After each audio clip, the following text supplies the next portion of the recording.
Shalom! Você está no podcast Exegese e Exposição. Exegese on demand para você.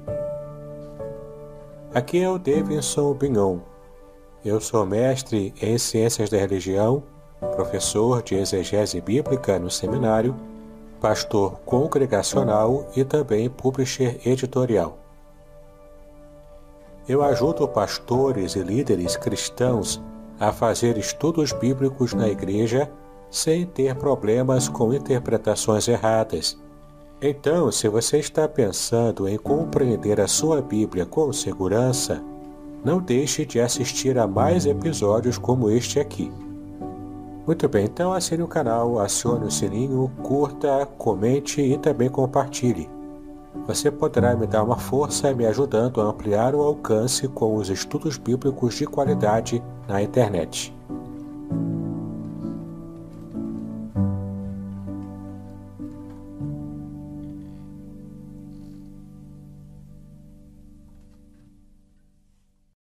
Hoje nós estaremos realizando o nosso último estudo de uma série de estudos referente aí ao livro A Ética do Casamento Judaico, aqui do pastor Davidson. Já ele vai estar conosco aqui online. Ele também escreveu esse livro, Salmos 23, ou seja, revelações originais do Salmo 23. Vale a pena você acessar, vale a pena você ter acesso, melhor dizendo, a esse livro. Eu disse acessar pelo seguinte motivo. Talvez você queira ver as exposições do pastor Davidson desse livro, Salmo 23, então eu vou te dar 3 opções. Opção número 1 é, de fato, você adquirir aí esse livro, Revelações do Salmo 23. Opção número 2 é você poder acessar, então, a nossa página, porque ele veio também trabalhando esse livro conosco. E opção número 3, você pode acessar o canal dele, Davidson Bignon, e aí você vai poder, então, ter acesso não só a esse conteúdo, como outros conteúdos também. E eu quero, sem demorar, eu quero convidar o pastor Davidson para que esteja aqui conosco, e aí nós vamos iniciar, então, a nossa manhã, né, com ele. Pastor Davidson, bom dia, tudo bem contigo? Bom dia, pastor Aderson. Shalom, shalom a todos. Shalom. E aí, muito frio aí no Rio de Janeiro? Está chovendo, mas não está frio, não. Está até um pouco calorento, né? Mas se bem que eu Uhum. sou muito calorento, né? Eu sou homem do fogo. Eu estou muito calor. Tá explicado, tá explicado, então, é isso É, aí. Pastor Davidson, vamos orar e depois falar um pouquinho como que vai ser o andamento desse dia, pode ser? tudo bem. Vamos orar Vamos então. lá. Então, Deus, obrigado por essa manhã, obrigado porque até aqui o Senhor tem nos sustentado e nos fortalecido. Pedimos que o Senhor use essa live para comunicar a cada vida, a cada coração que irá se conectar a nós. Que seja bênção, que seja edificante, que possa fortalecer também. É a minha oração, em nome de Jesus. Amém. Pastor Davidson, estamos chegando ao final, não é verdade? Nós estamos aí, viemos aí, se não estou equivocado, cerca de 2 meses ou um pouco mais, trabalhando com o seu livro A Ética do Casamento Judaico, né? Aí ele ali colocando, ó, a Ética do Casamento Judaico. E estamos chegando ao final da exposição do seu livro, né?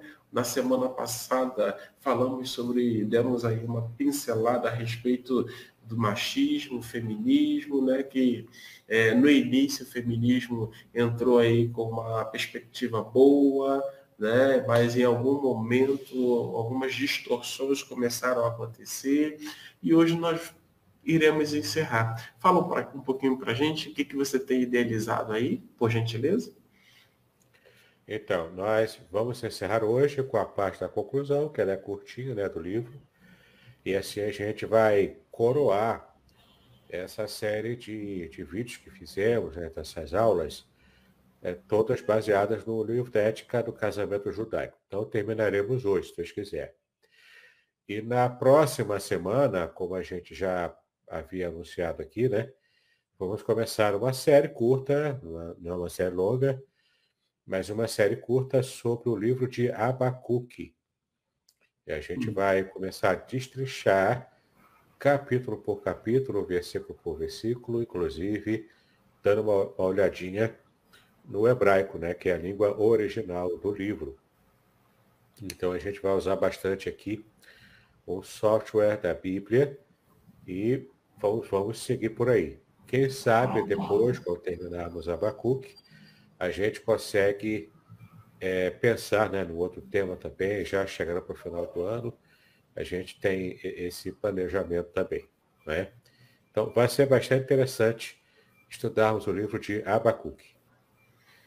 Joia, joia. Então, queridos, olha aí, coloca aí na sua agenda, né? Alguns falam, coloca aí no terminando. Na outra semana nós já iremos iniciar falando sobre Abacuque, um livro tão importante para esse momento, um livro tão contextualizado para esse momento. Então, eu quero te incentivar, quero te encorajar a estar conosco. Pastor Davis, eu vou sair de cena para que você possa ter total liberdade e fique à vontade para ministrar a nós nessa manhã, tá bom? Ah, sim. Vamos então compartilhar aqui a tela, assim que você conseguir liberar. E Uhum. a gente começa a falar então do livro, né? Aqui na nossa tela você consegue ver aí a conclusão do nosso livro. Vamos então fechar aqui, percebendo algumas chaves, né, que foram usadas ao longo do nosso curso aqui, das nossas aulas. Então a gente vai, acredito eu, fechar com chave de ouro, né? Então estamos aqui na conclusão. Ao reconhecer o Antigo Testamento, especialmente a Torá, como escritura cristã, a Igreja herdou grande dose de instrução moral, advertências, exemplos, alta inspiração e fé moral, que aumentou incomensuravelmente os recursos éticos do cristianismo. Então, aqui tem um parágrafo interessante que fala para nós da herança que a igreja recebeu da Torá, né, que é o Pentateuco. Grande parte da ética judaica, aliás, toda a ética judaica, né, ela tem a ver com essa postura moral.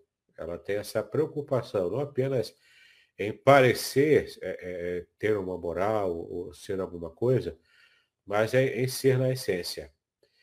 Então, tanto essa ética moral, né, essas leis morais, elas tanto norteiam a religião judaica propriamente, quanto também, como nós a herdamos, ela também norteia a nossa vida comum, né, aqui na Terra, como cristãos mesmo.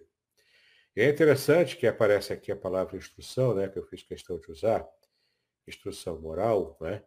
Por quê? Porque a palavra instrução é o significado, é a tradução da palavra Torá. Torá significa instrução. Então, a gente percebe aqui que mais do que um compêndio de leis, mais do que um conjunto de regras do que pode, do que não pode, o Pentateuco, a Torá, ela apresenta para nós essa ideia de instruções que vão fazer bem para a nossa vida, vão nos ajudar a ter uma vida melhor. É muito interessante, então, você aprender, assim como eu também, né? Aprender a quebrar esse tabu da nossa cultura ocidental, que fica dizendo que, olha, seguir regras é sempre ruim. Seguir regras é uma camisa de força que te prende e você não consegue fazer o que realmente você quer. Então, em primeiro lugar, o nosso coração é enganoso.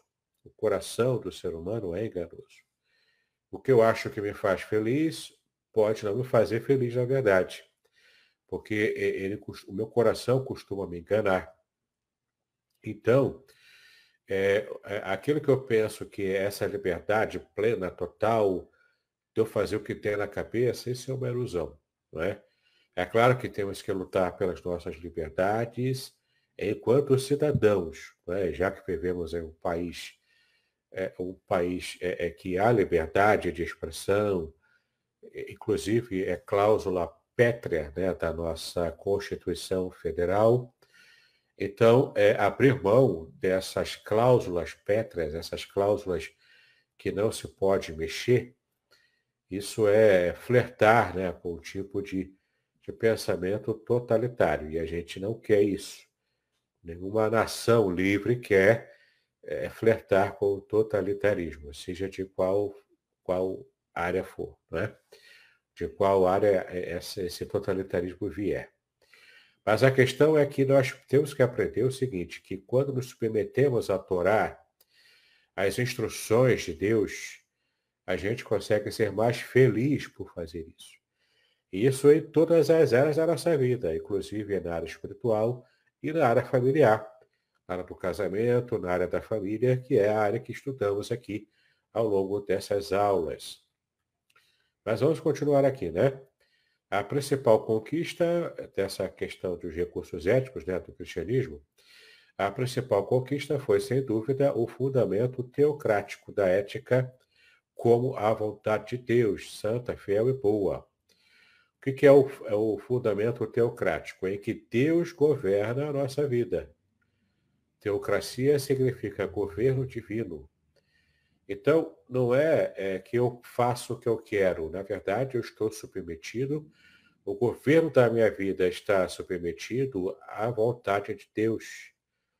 É bonito a gente falar assim, né? Na igreja a gente fala bastante isso, pregadores pregam assim, cantores fazem músicas cantando que a gente quer estar no centro da vontade de Deus, enfim. Mas, às vezes, a gente não tem a dimensão do que é fazer como Jesus disse, né? Que é cada um tomar a sua cruz e segui-lo. Ou seja, deixar morrer o ego, deixar morrer as vontades individuais para fazer a vontade de Deus. Essa é que realmente deve prevalecer na vida de cada um de nós. Por isso a teocracia.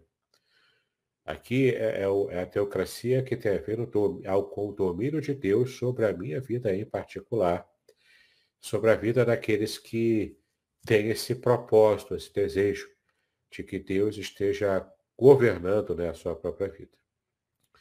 Então, a principal conquista do cristianismo, né, nessas questões éticas, ao reconhecer a Torá, sem dúvida, foi o fundamento teocrático da ética como a vontade de Deus, que é, a vontade de Deus segundo Romanos capítulo 12, né?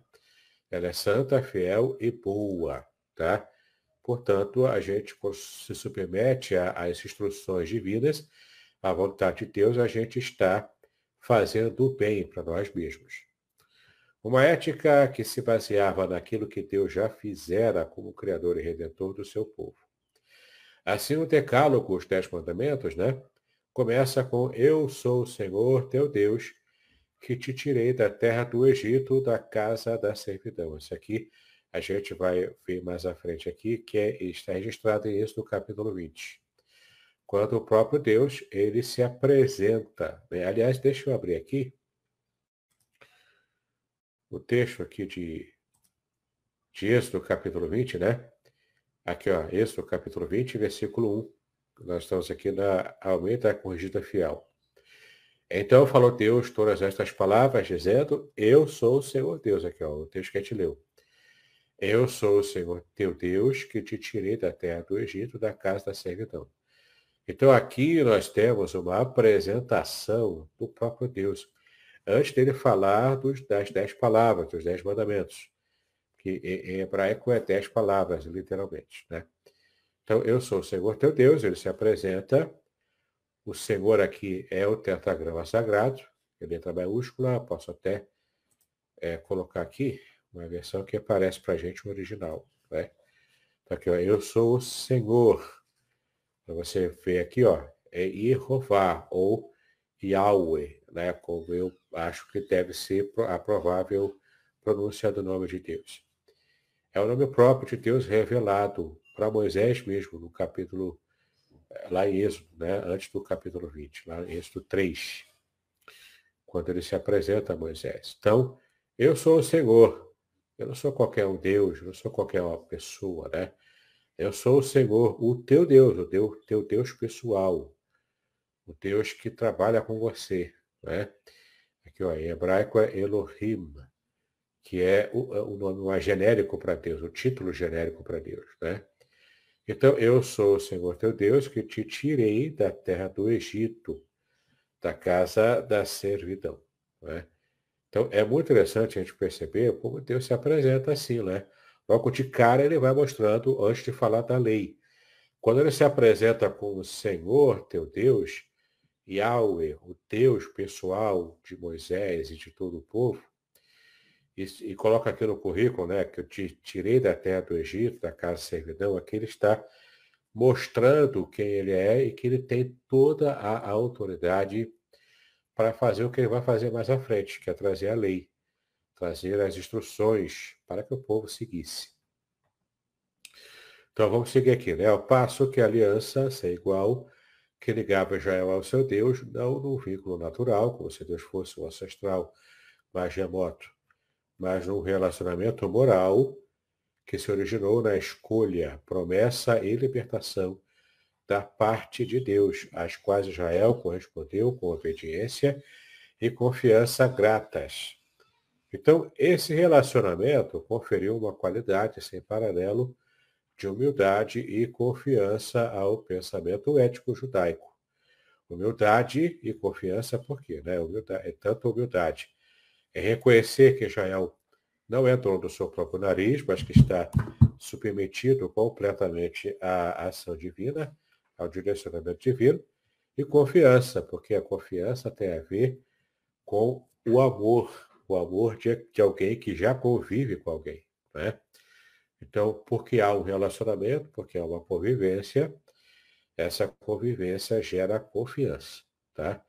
Então, essa humildade e essa confiança são parte do pensamento ético judaico em geral, inclusive naquilo que envolve as questões familiares, que a gente está estudando ainda, né? Terminamos hoje.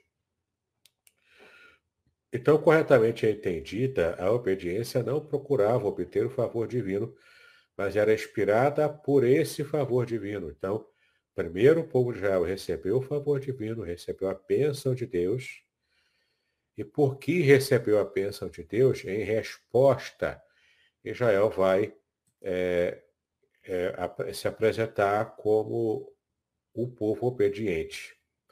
É essa mesma lógica que a gente percebe, né, na relação, por exemplo, quando a Bíblia diz que a mulher deve se submeter ao seu marido, né? É essa submissão, a submissão que tem a ver com a missão que a mulher tem de estar auxiliando o marido. E essa submissão, ela é feita em amor. Então, porque a mulher, né, a esposa, já tem um relacionamento com o seu marido, ela ama o seu marido a ama, ela se sente abraçada por esse amor, alcançada por esse amor, protegida por esse amor.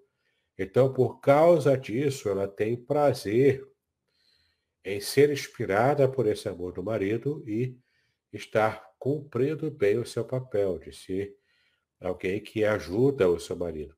Portanto, ela não é subserviente como alguém inferior, mas ela, por escolha própria, se define como ajudadora do marido para que a casa seja construída e mantida de um modo saudável, né?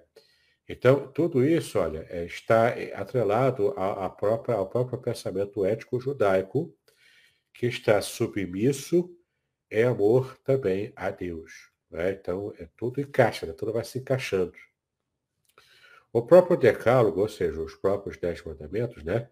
Perpetuando ideais ainda mais antigos, é um documento ético notável, sendo que a sua forma tradicional abrange um código duplo de deveres, que vai, né, do versículo 3 ao versículo 12, que são os deveres religiosos, vamos ver aqui daqui a pouco, e também deveres sociais, do 13 ao 17, tá?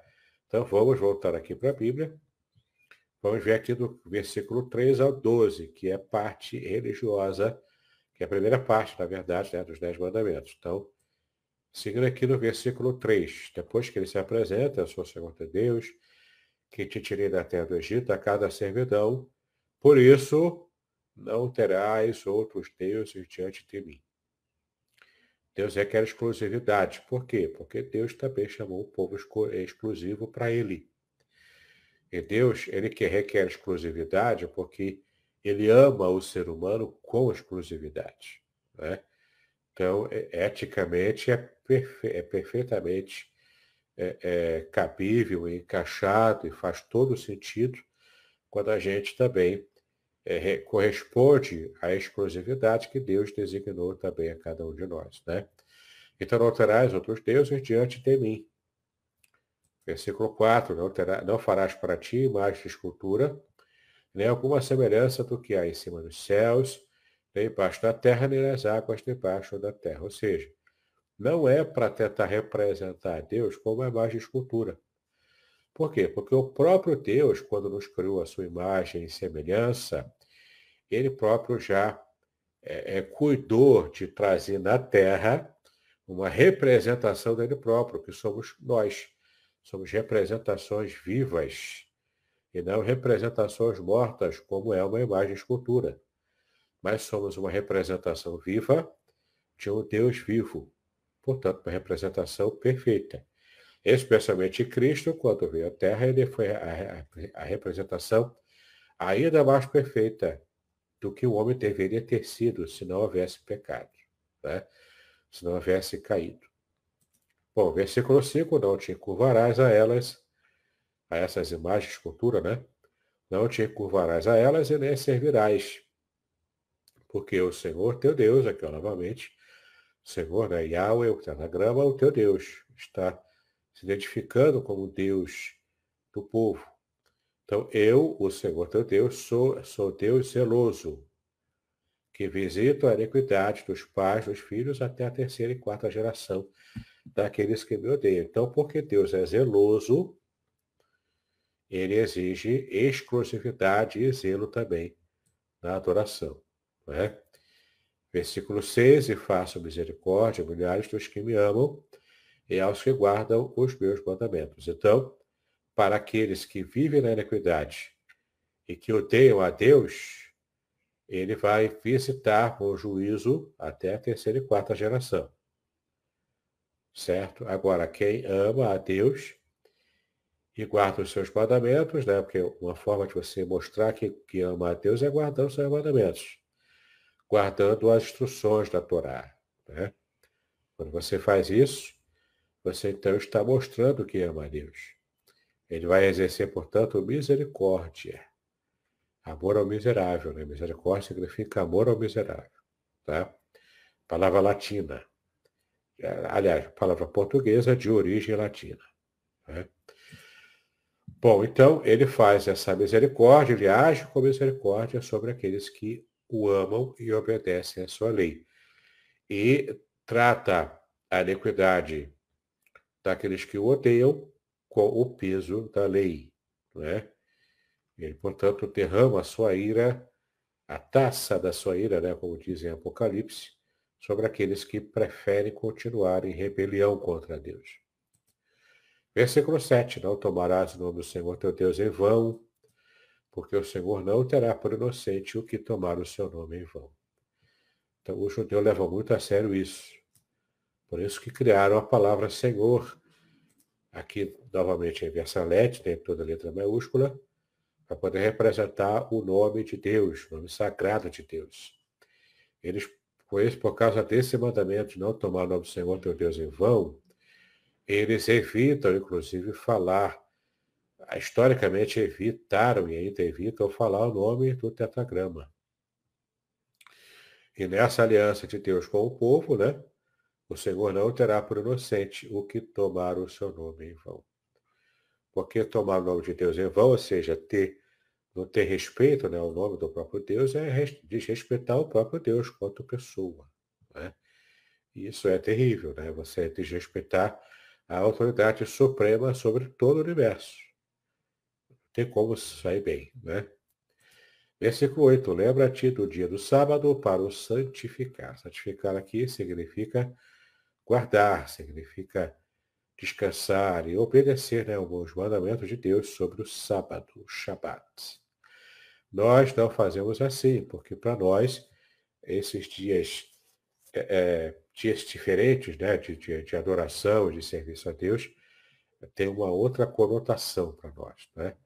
Então, o importante é que a palavra sábado vem de Shabbat em hebraico, que significa descanso. Então, desde que você separa um dia para descansar, seja no sábado, seja no domingo, e você vai descansar, vai servir a Deus na igreja, vai adorar a Deus.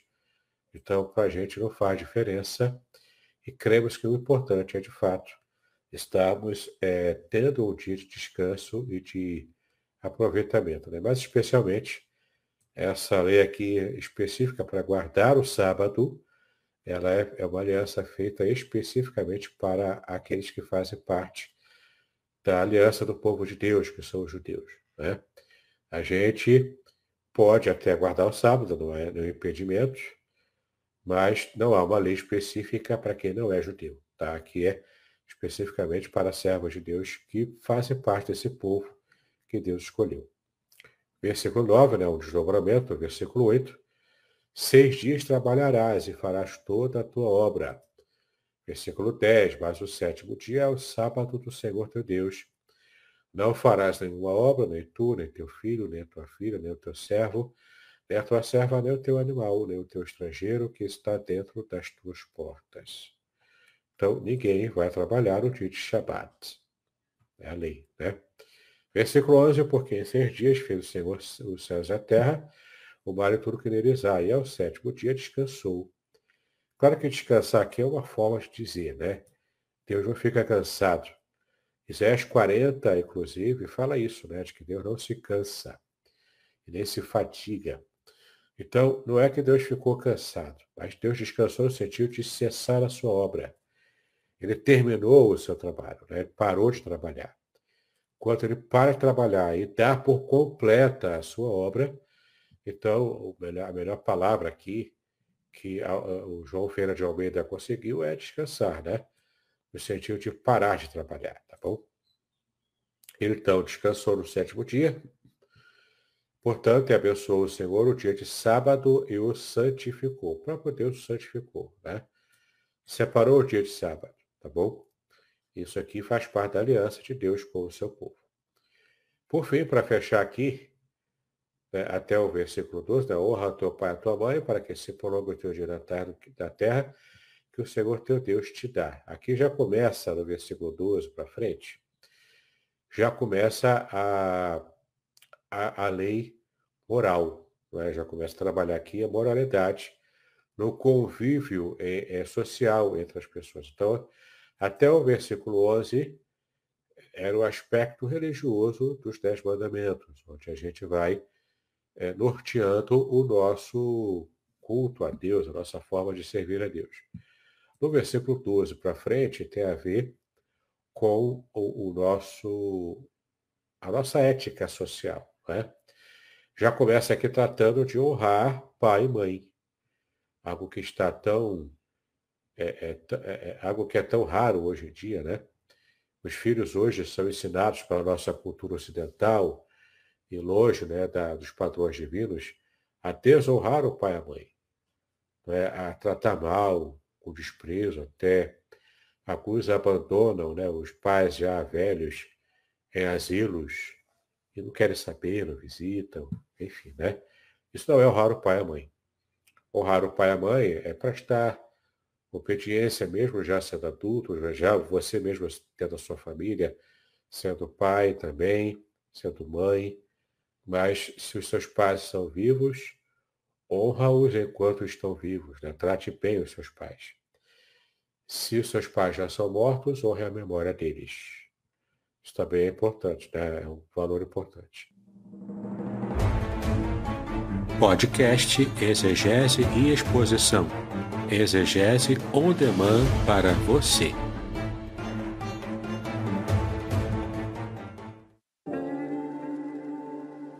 Shalom! Aqui é o Davidson Pignon. Eu ajudo pastores e líderes cristãos a fazer estudos bíblicos na igreja sem ter problemas com interpretações bíblicas erradas. Então, se você está pensando em compreender a sua Bíblia com segurança, não deixe de assistir a mais conteúdos como este aqui neste canal.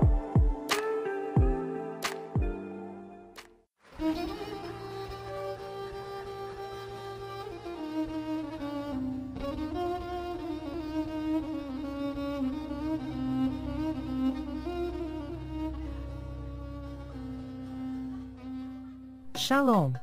Quero falar sobre o livro Revelações Originais do Salmo 23.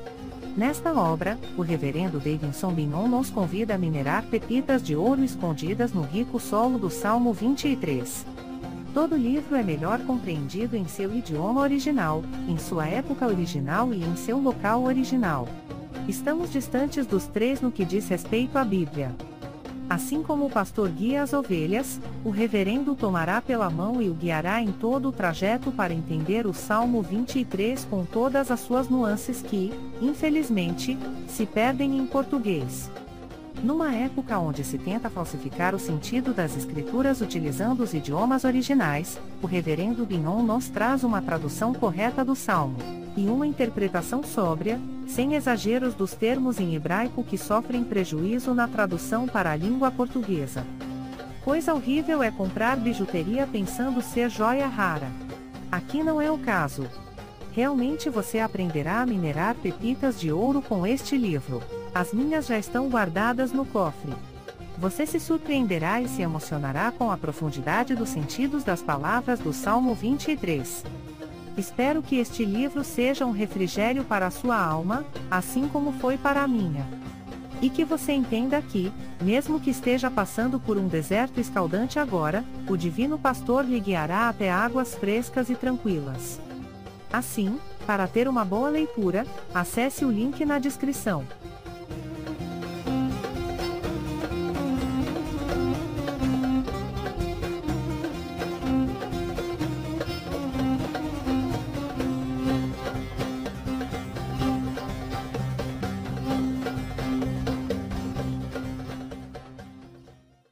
Então, honra o teu pai e a tua mãe, para que se prolonguem os teus dias na terra que o Senhor Deus te dá. Há uma promessa aqui, né? Honrar pai e mãe, quem faz isso, recebe a promessa, é o único mandamento aqui com que tem promessa, para ter dias prolongados na terra, para viver bem, né? Viver bastante. Aqui, ó, não matarás, que na verdade, em hebraico literalmente é não assassinarás, tá? Ou seja, não tire a vida de alguém, especialmente sem motivo, não é? Então, tente não fazer assim. 14, não adulterarás. Então, está aqui nos mandamentos, adultério é pecado contra Deus, assim como matar, assim como tirar a vida de alguém, não é? Não furtarás, ou seja, não roubarás. Aí tem uma discussão, será que a Bíblia fala sobre propriedade privada? É menos forte do que nós entendemos que deveria ser, não é?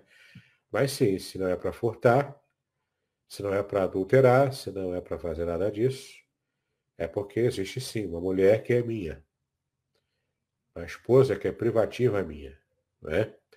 Então, se ela adultera, alguém está me defraudando, alguém está me roubando. Eu não vou furtar também, nada que pertence ao outro. Nenhum bem material que pertence ao outro. Não é? Então, em alguns aspectos, sim, a Bíblia fala sobre a propriedade privada. E essa relativização, né, da propriedade privada, ela é antibíblica. Tá? 16, ó, não dirás falso testemunho contra o teu próximo. Mentir, né? Hoje em dia o termo que está em moda é fake news. Então, não falar mentiras, não fazer falso testemunho contra o teu próximo, certo? Ou seja, não se mente. Fale sempre a verdade. 17, mais uma vez aqui, ó, envolvendo propriedade privada, não cobiçarás a casa do teu próximo. Não cobiçarás a mulher do teu próximo, nem o seu servo, nem a sua serva, nem o seu boi, nem o seu jumento, nem coisa alguma do teu próximo. Ou seja, coisa alguma. Eu não tenho porquê, por exemplo, ir para a casa de alguém que é meu vizinho e ficar lá querendo, botando, né, como o pessoal diz aí, né, colocando olho gordo no jumento dele. Até porque eu não tenho nem vizinho que tenha jumento, né? E não encheria os meus olhos, né? Tentar ficar lá secando o jumento do meu vizinho. Não é? Mas aqui é coisa boa, né? Qualquer coisa que pertença ao meu vizinho, aquele que é o meu próximo, eu não posso ficar desejando. Eu não posso querer, né?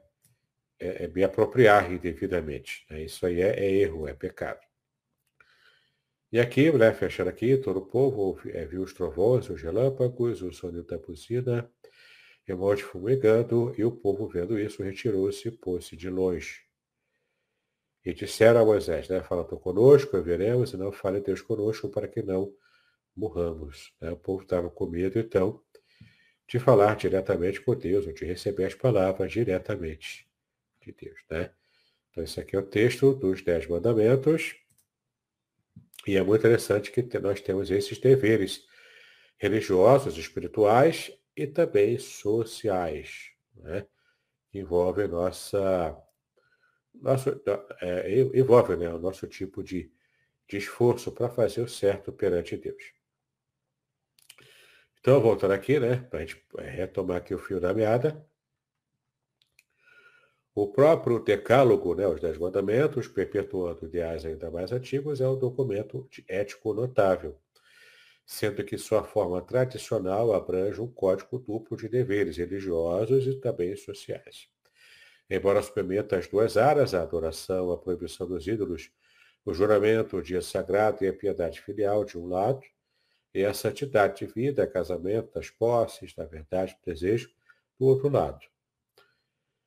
A autoridade divina direta, né? Tudo isso aqui está no guarda-chuva da autoridade divina.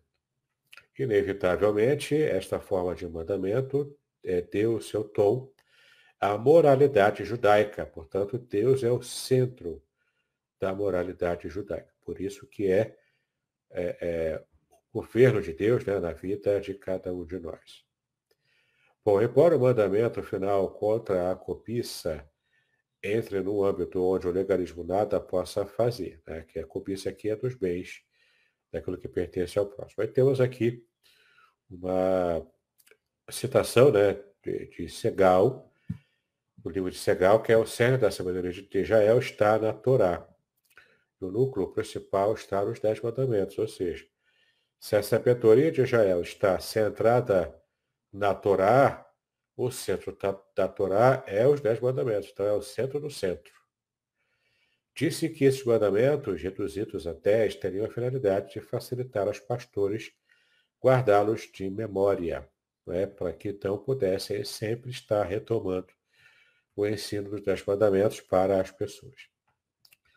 O desenvolvimento desta base ética no livro da Aliança, né, que está representado aqui em Êxodo capítulo 20, como nós já vimos, até o 23, e ainda 24, né, versículo 7. Então, reflete um fundo histórico simples, que é o fundo histórico, né, do povo de Israel, nômade e agrícola. Nômade porque estava caminhando ainda pelo deserto, e agrícola porque foi pautada, né, sobre a criação né, dos hortifruti e também dos animais. Eleva ao senso de justiça e de responsabilidade comedida às condições primitivas. Os delitos capitais são numerosos, a escravidão é aceita, mas a equidade e a piedade começam a afetar a vida social. Né? Então, dentre inclusive os povos pagãos antigamente, Israel era aquele que estava despontando como um grupo social que tinha uma envergadura moral muito sólida e muito alta também, muito grande. Né? E, de fato, isso serviu de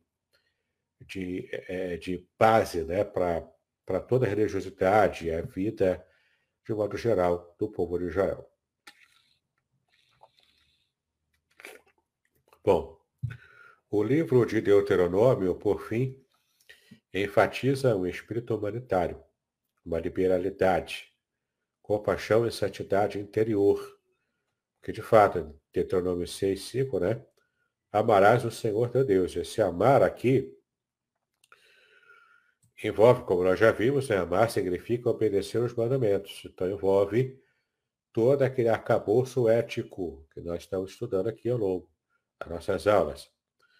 Então, o livro de Deuteronômio, por fim, enfatiza o espírito humanitário, o espírito, né, de ajuda ao próximo, uma liberalidade, para poder, né, a liberalidade aqui é ser mão aberta para abençoar, compaixão e também santidade interior.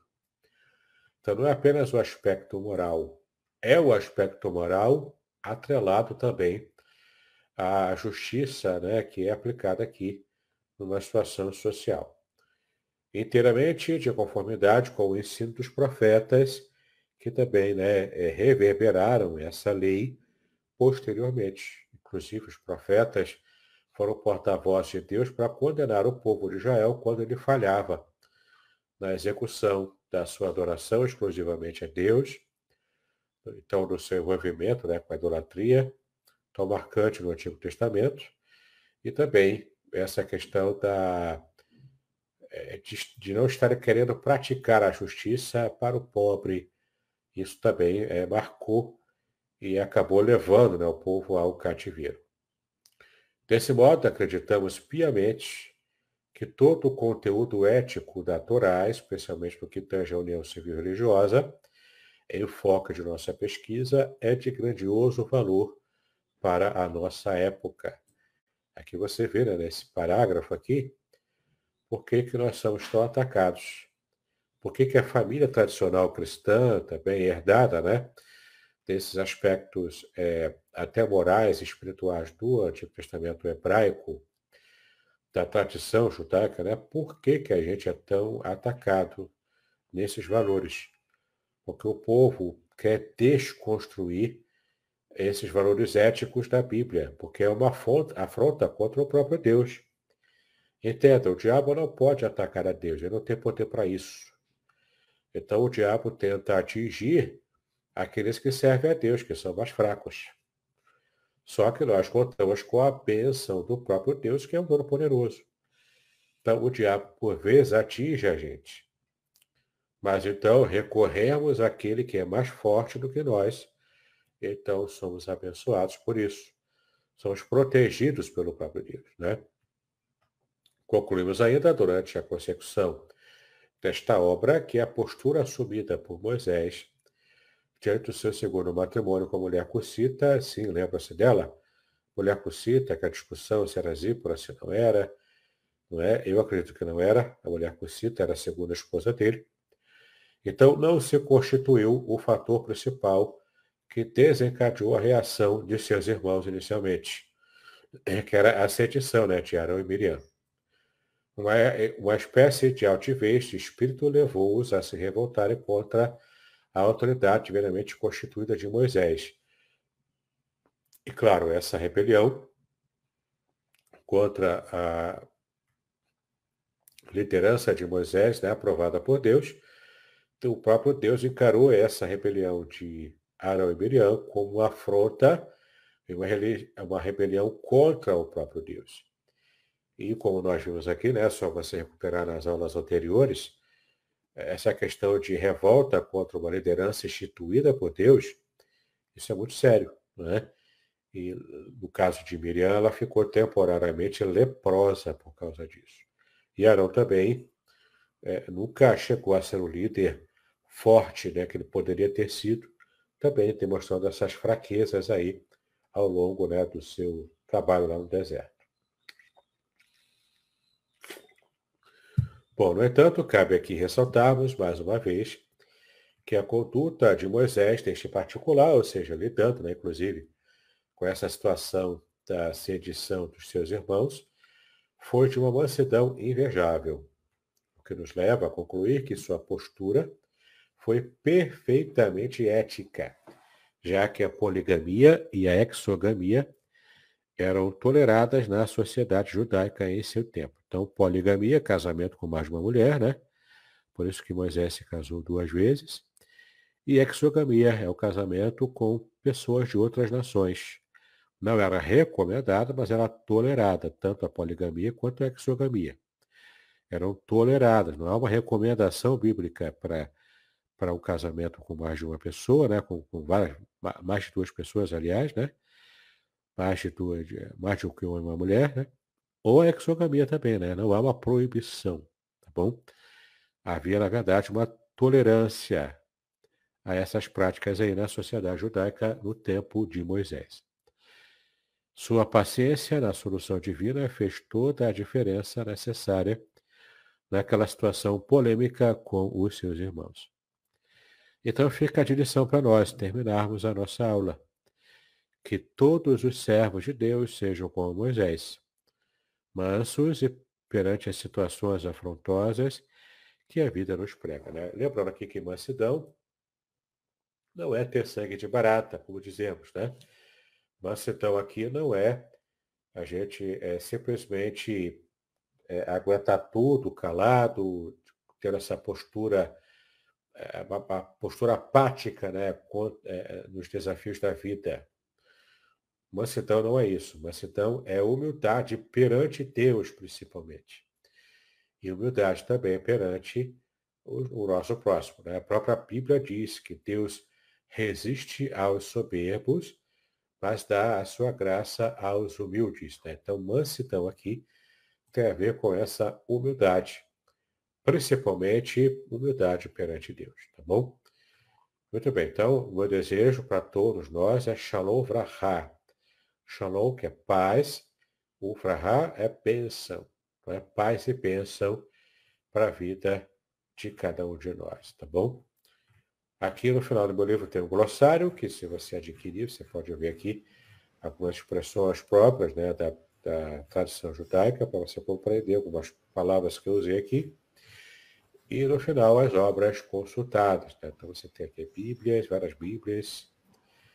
Você tem aqui também a Bíblia Hebraica Shortcartência, que é a Bíblia Hebraica, né, que eu uso. Tem a Torá, a Lei de Moisés, outra tradução ecumênica da Bíblia, que é católica, Bíblia de Estudo Plenitude, a Septuaginta, a Bíblia Vida Nova, de estudo também, Bíblia de Referência Thompson, livro de exegese, né? Que é Dicionário Internacional de Teologia do Antigo Testamento, a Torá, Teologia e História Social da Lei do Antigo Testamento, que é um livro de Frank Kruzman, Alice Lafay, Introdução ao Antigo Testamento, Perspectiva Feminista, quando falamos de feminismo, né? Albert Puro, Pentateuco em Questão, as origens e a composição dos 5 primeiros livros da Bíblia à luz das pesquisas recentes. Temos ainda a formação do Antigo Testamento, de Rolf Reddorf, e alguns comentários, né, de Irving Bullen, Ética no Sinai, Giacomo Alimentani, Midrash, comentário bíblico Moody, de Charles Pfeiffer, né? História e Arqueologia do Antigo, temos aqui Júlio Trebole Barreira, a Bíblia Judaica e Cristã, História de Israel dos povos vizinhos, História dos Judeus, as traduções históricas de Israel, Samuel Schultz, o Judaísmo Vivo também, como referência fiel, de Michael Ashley, a Enciclopédia de Champlin, né, que também é muito boa, Manual dos Tempos e Costumes Bíblicos, que é um livro fenomenal, de William Coleman, publicado pela Betânia, Robert Plecker, Divórcio à Luz da Bíblia, José Segal, O Povo do Livro, né, que é um livro mais judaico também, tá bom?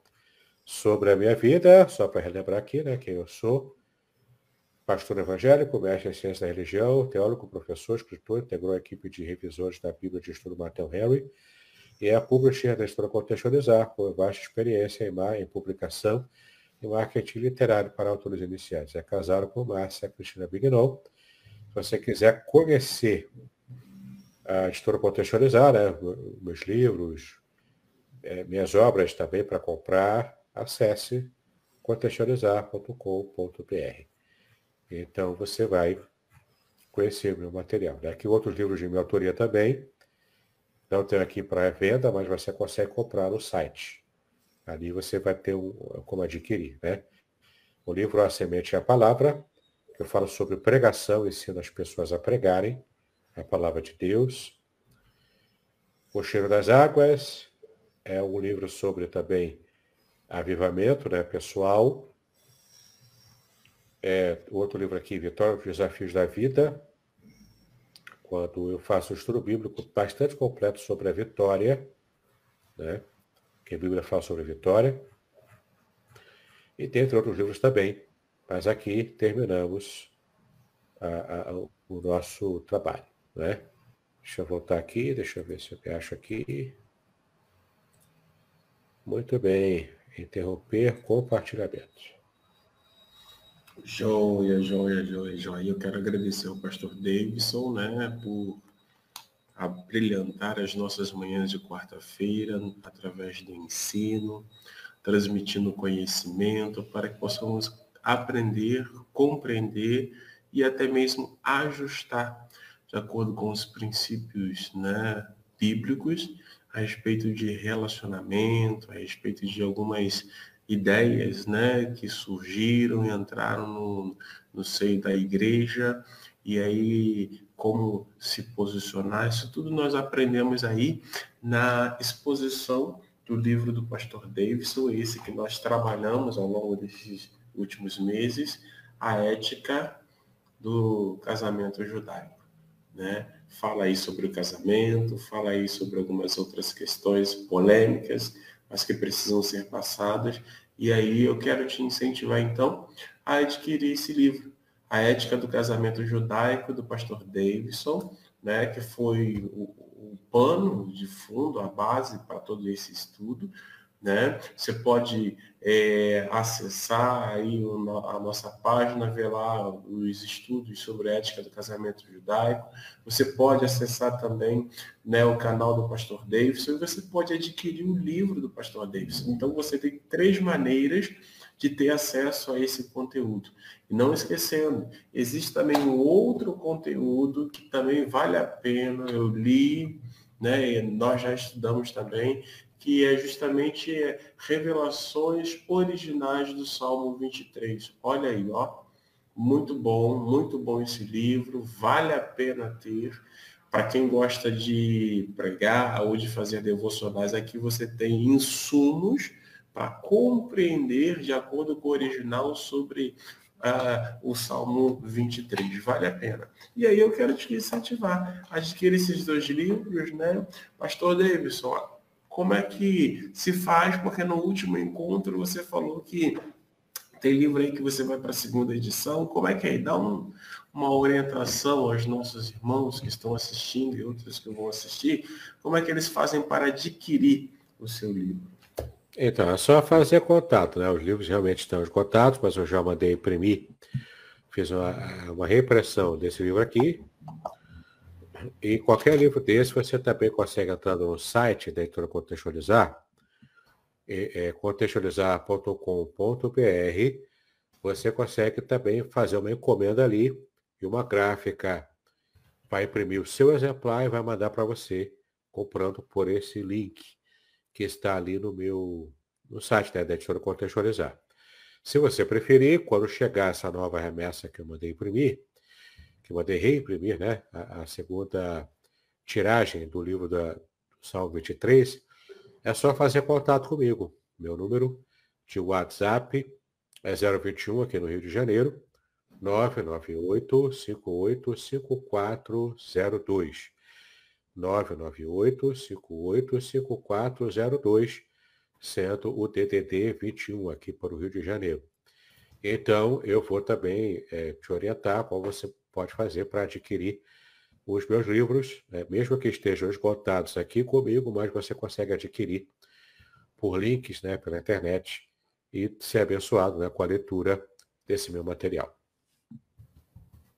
Ei, queridos, aí estou colocando aí no comentário, caso alguém queira, contato aí com o pastor Davidson, 21 998 585402, e também lá, acessar lá o site Editora Contextualizar. São aí algumas maneiras que você pode ter acesso para poder ter essas relíquias, essas preciosidades aí, né, como material de fundo, como material de apoio. Já pensou? Já estou até te vendo, hein? Você lá na escola dominical participando, aí o irmãozinho faz uma pergunta, aí você, por ter lido lá o Salmo 23, olha, no Salmo 23 diz isso assim, assim, eu aprendi isso lá lendo o material do pastor Davidson Bignon, olha, sobre a ética do casamento, olha, tem isso assim, assim, assim, que é preciso refletir com mais calma e tal. O livro do pastor Davidson falando sobre a ética do casamento, ele deixa isso muito claro.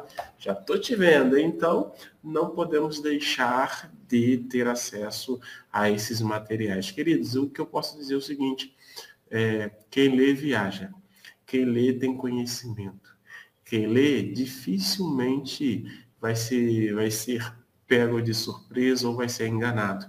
É isso que eu percebo quando a gente vê um pequeno trecho lá no livro de Atos, que vai falar sobre os cristãos em Bereia.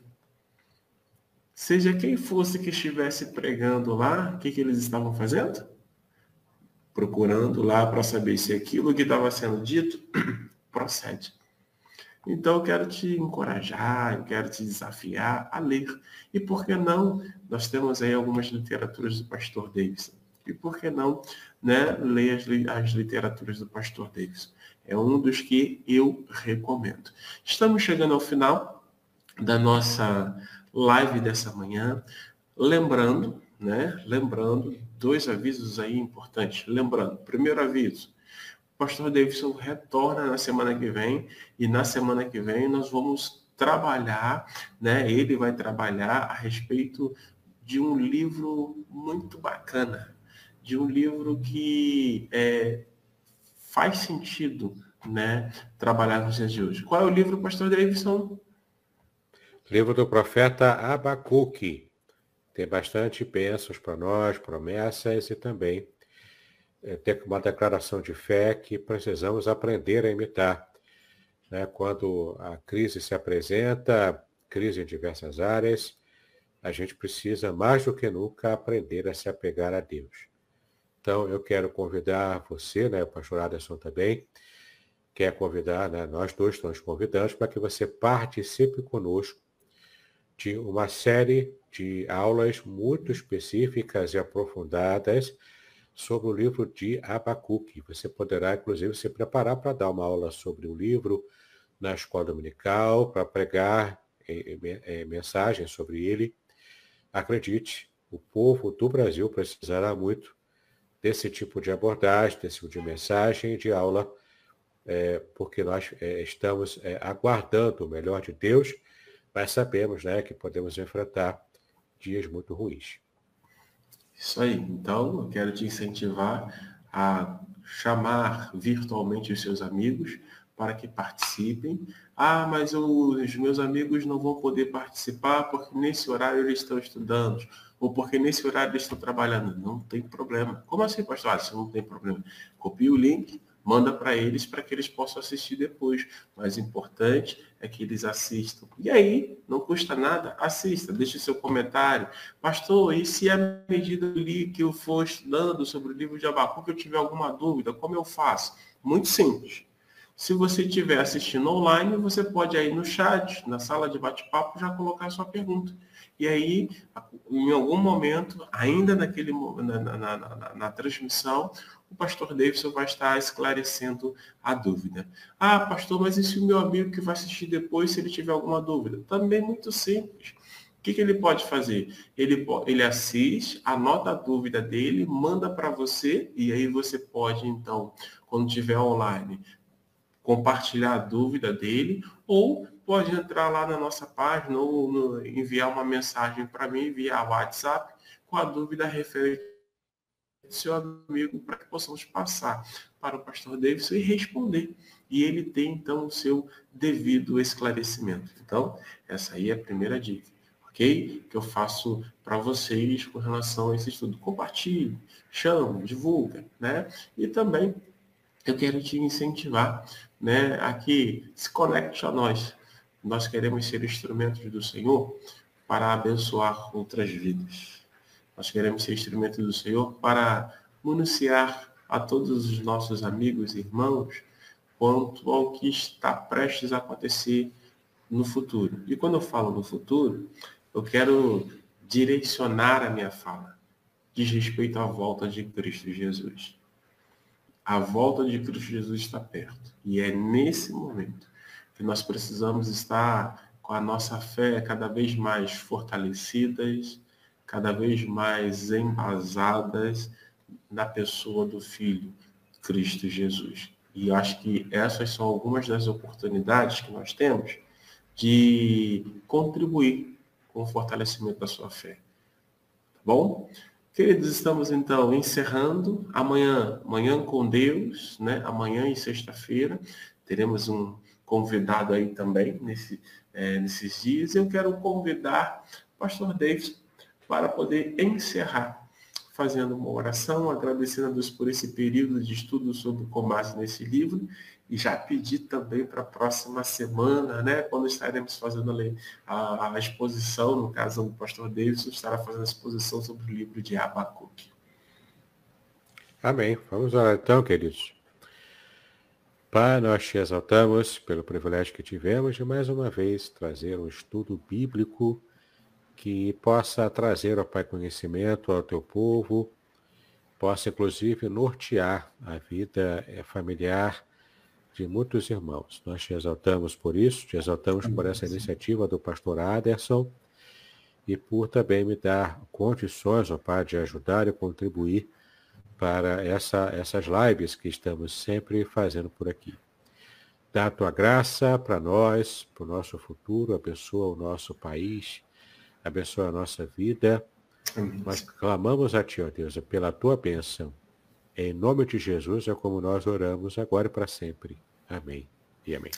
Amém. Queridos, um beijo grande. Hoje, quarta-feira, aqui em Aracruz acaba de cair um pé d'água, tá chovendo, né? Mas olha, mesmo chovendo, as bênçãos do Senhor, elas chegam, tá? Tudo de Deus. Muito obrigado. Então, se Deus quiser, na próxima quarta-feira. Amém. Shalom a todos. Shalom.